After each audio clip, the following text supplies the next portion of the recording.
अपने चरणों की छाँव बिठा लो हरि,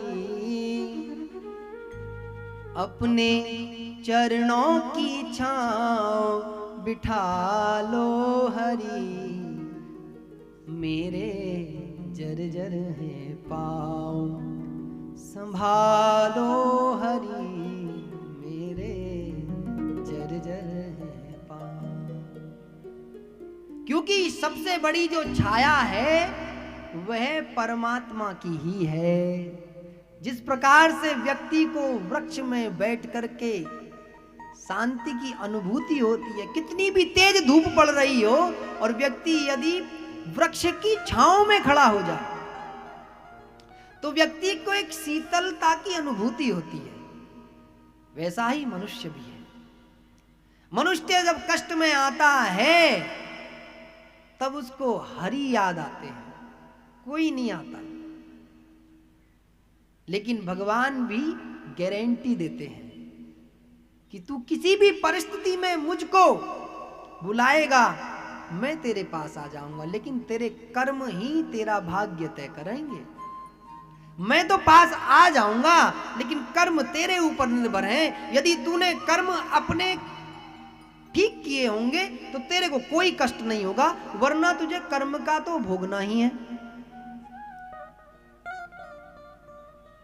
मां भगवती गंगा के पास में परीक्षित गए हैं और जैसे ही ये संदेश जन जन में पहुंचा कि इतने धर्मात्मा राजा को श्राप मिल गया है और केवल 7 दिन है, इसी 7 दिन में मुक्ति होनी है। और किसका श्राप है? एक संत का श्राप है।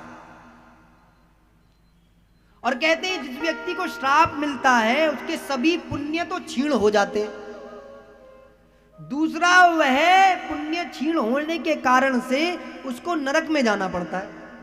तो संतों ने सोचा इस व्यक्ति ने इतनी सेवा करी है साधुओं की, इतनी जनता की सेवा करी है, उसके बाद भी यदि इसको इतना कष्ट मिलेगा तो ये तो इस राजा के साथ में अन्याय होगा। तो इसलिए सभी साधु परीक्षित के पास में आते हैं और आकर के परीक्षित को दिलासा देते हैं, परीक्षित कोई ना कोई समस्या का समाधान मिलेगा, तुम भयभीत ना हो। क्योंकि जब किसी भी व्यक्ति के जीवन में कष्ट आता है तो ये संसार के लोग जो होते हैं ना, वो उसका कष्ट दूर करने के लिए उसके पास में नहीं जाते, उसको सांत्वना देने जाते हैं। एक गरीब व्यक्ति के यहां पर एक किसी बुढ़िया की मृत्यु हो गई। क्या हो गई? मृत्यु हो गई। तो गांव में यह संदेश पहुंचा कि वो जो व्यक्ति है उसकी तो पत्नी का देहांत हो गया। ये धीरे धीरे गया पूरे गांव बस्ती में मैसेज। तो गांव बस्ती के लोग आए कि चलो भाई चलो जाकर के सांत्वना दे करके आते हैं। लेकिन वह व्यक्ति इतना गरीब था अपने जीवन काल में कि उसके पास में अपनी पत्नी की मृत्यु के दाह संस्कार के लिए भी अर्थ की व्यवस्था नहीं थी, पैसा नहीं था।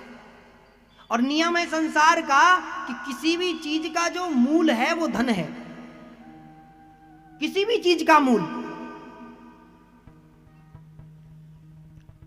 जिस व्यक्ति के पास में धन नहीं होता कहीं ना कहीं उसे समाज में समस्याओं का सामना करना पड़ता है, ये सत्य है। क्योंकि आप किसी भी चीज को लेकर के आओगे, चाहे वो दान करने के लिए लेकर के आओ, चाहे वो ग्रहण करने के लिए लेकर के आओ, चाहे वो पहनने के लिए लेकर के आओ, चाहे वो देने के लिए लेकर के आओ, लेकिन उसका जो मुख्य आधार है वह धन है।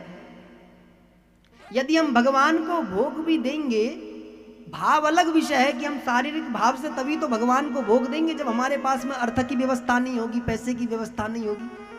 व्यक्ति तो कहता है भगवान ने जितना मेरे को दिया है मैं तो चाहता हूं कि भगवान खूब अर्पण करूं। लेकिन कुछ लोग हमारे गरीब होते हैं, कुछ लोग अमीर होते हैं। तो अमीर व्यक्ति जो होता है वो बहुत सारी व्यवस्थाएं करता है, लेकिन गरीब व्यक्ति जो होता है वो अपने सामर्थ्य के अनुसार करता है। लेकिन क्या गरीब भगवान को बुलाने का अधिकार नहीं है? अधिकार है।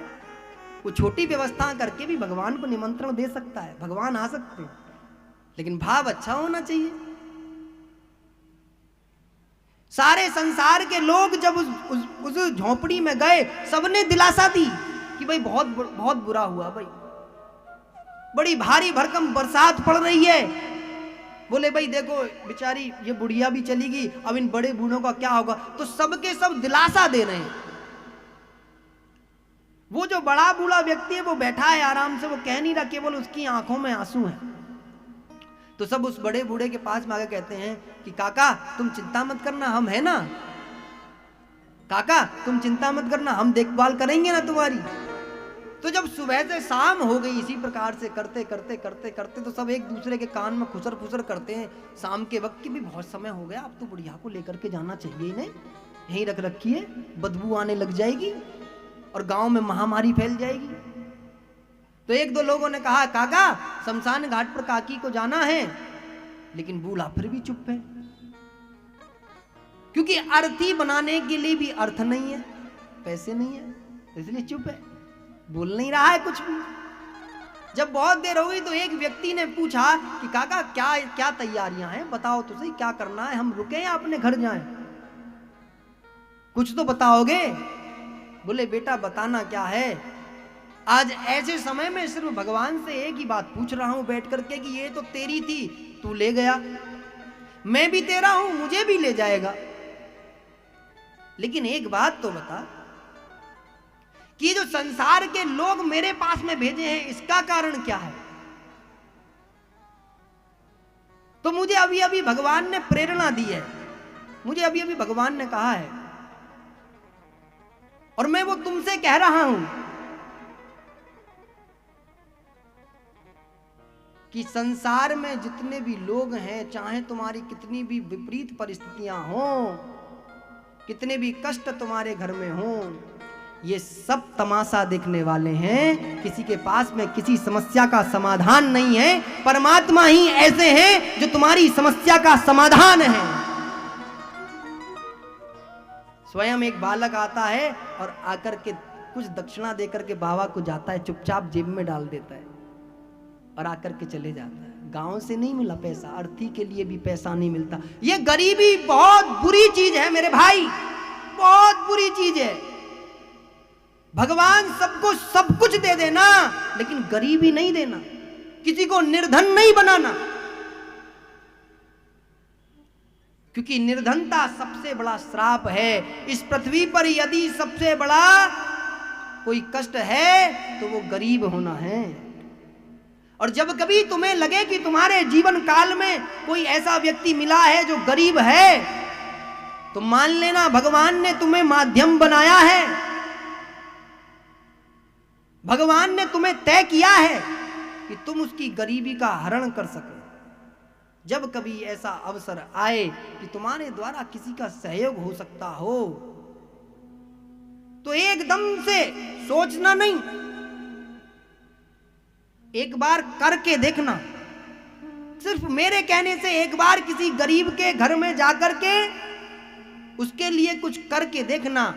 मैं कहता हूं तुम दिन रात भगवान के मंदिर में जाकर के जितनी बार तुमने माथा टेका होगा, भगवान ने एक भी बार शायद तुम्हारी तरफ देखा हो या ना देखा हो। जिस दिन तुम किसी गरीब के घर में जाकर के उसकी मदद कर दोगे, मैं विश्वास दिलाता हूं परमात्मा तुम्हारी तरफ उस दिन हमेशा के लिए आंख खोल करके देखेंगे, 100% देखेंगे। और परीक्षित जी महाराज ने अपने जीवन में सबसे पहला काम संतों की सेवा ही की है। कहते हैं अभिवादनशीलस्य नित्यं वृद्धोपसेविना चत्वारि तस्य वर्धन्ते आयुर्विद्या यशोबलम।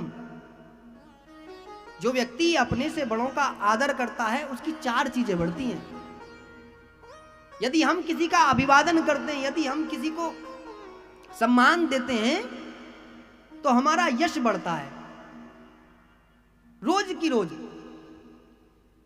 जो व्यक्ति प्रातःकालीन उठ करके अपने माता पिताओं के पैर छूता है या सम्मान के साथ में अपने माता पिताओं को राम राम करके जाता है या कुछ भी करता है, तो जब भी वह बाहर जाता है तो उसकी 4 चीजें जीवन पर्यंत बढ़ती हैं, आयु, विद्या, यश और बल, जो जीवन का सबसे बड़ा साधन है जीने के लिए। यदि हमें लंबा चलना है तो क्या करना पड़ेगा? हमें आयु चाहिए। यदि हमें सम्मान चाहिए तो क्या होगा? यश चाहिए। और यदि हमें जीवन को सही चलाना है तो हमको क्या चाहिए? धन चाहिए। और यदि हमें समाज में अपने आप को स्थापित करना है तो हमको क्या चाहिए? बल चाहिए। तो ये चारों चीजें ही अभिवादन करने से आती हैं, चारों चीजें। इसीलिए अपनों से बड़ों के सामने हमें हमेशा नतमस्तक रहना चाहिए, हमेशा शांत रहना चाहिए, हमेशा चुप रहना चाहिए। इसलिए परीक्षित ने आज तक उन बातों को इग्नोर नहीं किया है। लेकिन एक दिन की बात है, परीक्षित जी महाराज अपने राज्य के खजाने में घुसे। खजाने में देखा कि एक बड़ा सुंदर सा मुकुट रखा है। उस मुकुट को ग्रहण किया तो बुद्धि विकृत हो गई, और तुरंत की तुरंत बुद्धि विकृत होने के कारण से आज प्रथम बार राजा के मन में यह भाव आया है कि चलो हम शिकार करते हैं। राजा शिकार करने के लिए गया तो वहीं पर एक समीक ऋषि हैं। समीक ऋषि के यहाँ पर राजा को शिकार करने का अनुभव नहीं था, प्रथम बार शिकार कर रहे थे, तो पूरे दिन जंगल में टहलते रहे एक हिरण का शिकार करने के लिए, लेकिन शिकार ना कर सके। और अंत में जब प्यास लगी तो समीक ऋषि के आश्रम में गए, सोचा कि जल ग्रहण करने को मिल जाएगा। समीक ऋषि उस वक्त साधना में लीन थे, और समीक ऋषि जब साधना कर रहे थे तो बड़ा क्रोध आया कि अतिथि घर पर आया है, आप आंख बंद करके बैठा है। बुद्धि विकृत हो गई तो मरा हुआ सर्प वहां पर पड़ा था, समीक ऋषि के गले में डाल दिया। समीक ऋषि का पुत्र श्रृंगी नदी में जल भरने के लिए गया था। जब श्रृंगी को यह मालूम पड़ा कि मेरे पिता का किसी व्यक्ति ने अपमान किया है, तो श्रृंगी ने उसी वक्त जो भी व्यक्ति हो उसको 7 दिन में मृत्यु का श्राप दे दिया कि आज से 7वें दिन तक्षक सर्प के द्वारा उनकी मृत्यु हो जाएगी। परीक्षित जी महाराज इस कर्म को करने के बाद में जब राज्य में गए, राज्य में से मुकुट उतारा, मुकुट उतारते ही बुद्धि फिर से ठीक हुई। तो पता चला कि यह जो मुकुट था ये तो जरासंध का था। जरासंध तो बड़ा पापी था। यदि हम पापी व्यक्ति की संगति भी ले लेते हैं तो उसका प्रभाव हमारे जीवन पर होता है। और जरासंध का जो मुकुट था वह पापी था, वह पाप के द्वारा आया था, इसलिए सिर पर धारण कर लिया, जिसके कारण से कलयुग का प्रवेश मस्तिष्क में हो गया।